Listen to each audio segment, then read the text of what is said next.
representative of Gator Trust, and we're here on behalf of our team, Young Money, to speak about our plan for the future financial health of Gator Trust.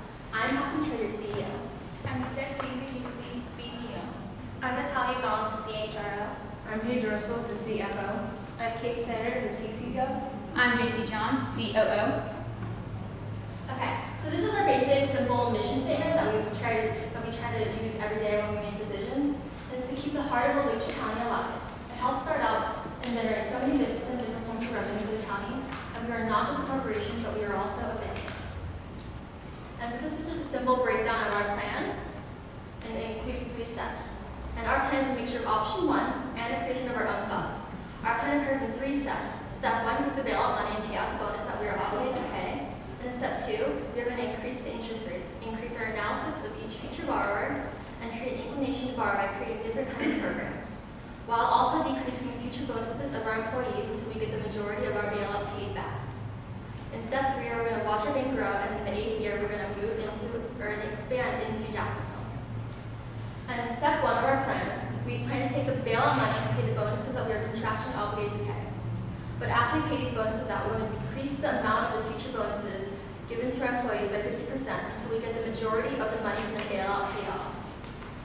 Even though we decrease the amount of bonuses by 50%, we still want to invest in our employees in the form of stock options.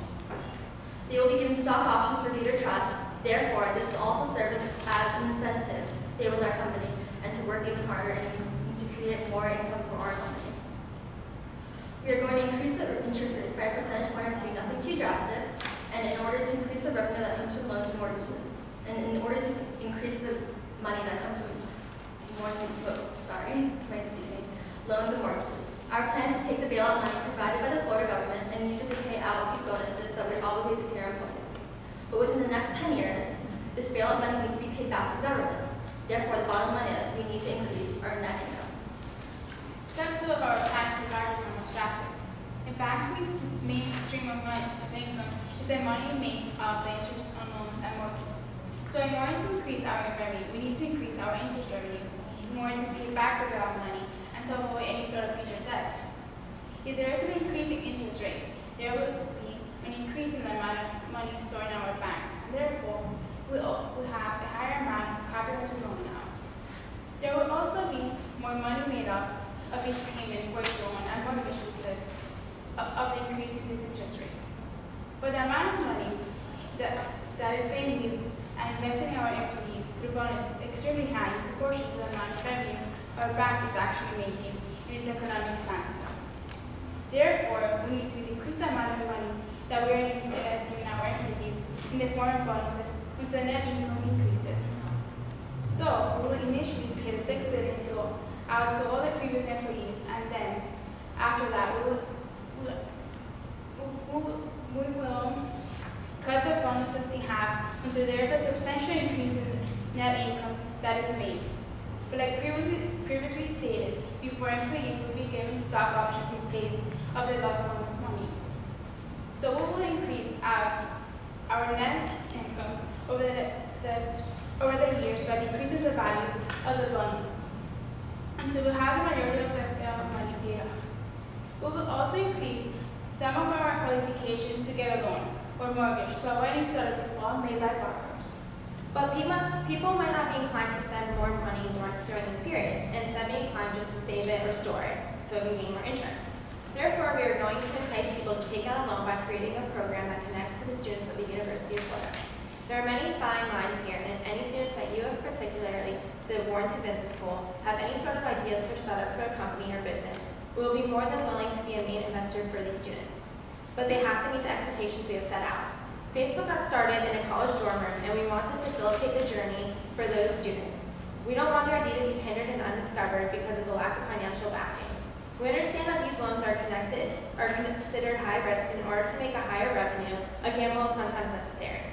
But just to be cautious of future economic downfalls like we previously experienced, we want to increase the thoroughness of our financial background check and have a more thorough picture in our mind when they come to us with ideas that requires money.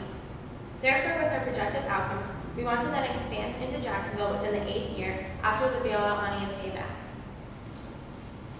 In step 3, we We plan to expand to Jacksonville in order to increase our overall revenue.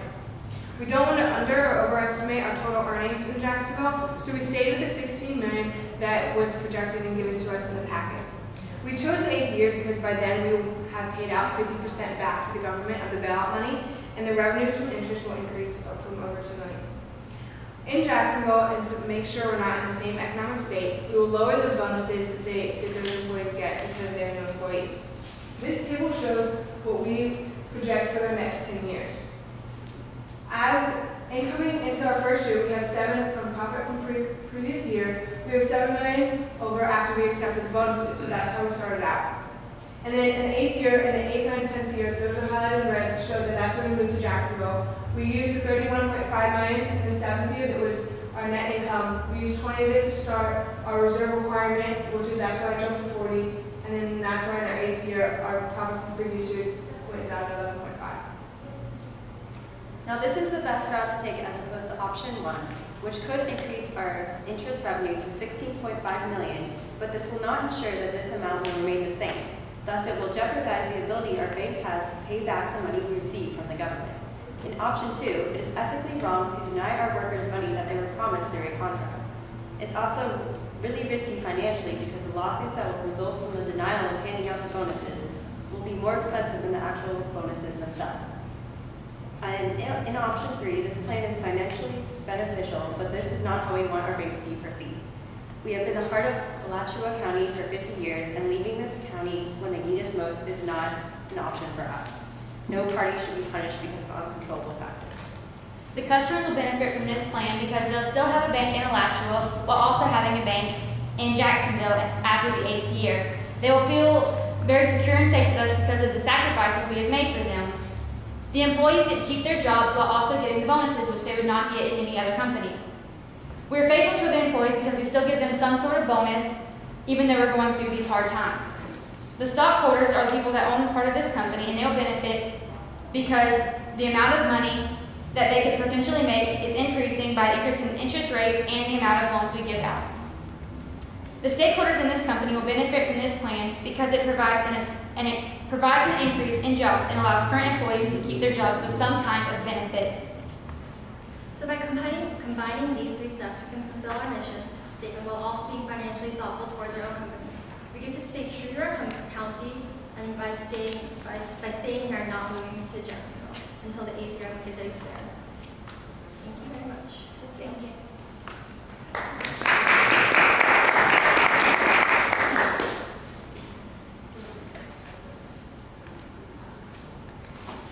All right, and sorry I didn't do this before. Judges will now have a chance to introduce themselves to you all, to your students. Tell us what's your name, what department or where you're from, where you work, and yeah. Judy Brashear, I'm Assistant Director of the Center for Business Ethics in Warrington College. Blair Phillips, I am a unit manager for the sales side of Altria down here in the Gainesville, Ocala area.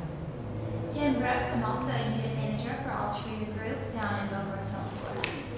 I'm Michelle Grinnell. I actually teach the business ethics courses here on campus and faculty advisor to the ethics case competition team and the ethics ambassadors.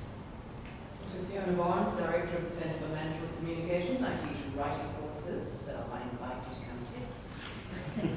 I'm Gina Masri-Kaz, and I'm Assistant Vice President for Student Affairs. All right. And at this time, whenever you have time, do any of your judges have any questions for participants? Could you just clarify for me, so your plan is to kind of address a new market, right? The UF students or recent grads. How does that align with your mission statement to serve the people of Alachua? Can you just kind of clarify what's going on there? Oh, yes, like the Gainesville is the heart of Alachua County, like Gainesville University of Florida, and those students serve a main purpose in our business because we hire directly from University of Florida, like our main employees are from University of Florida.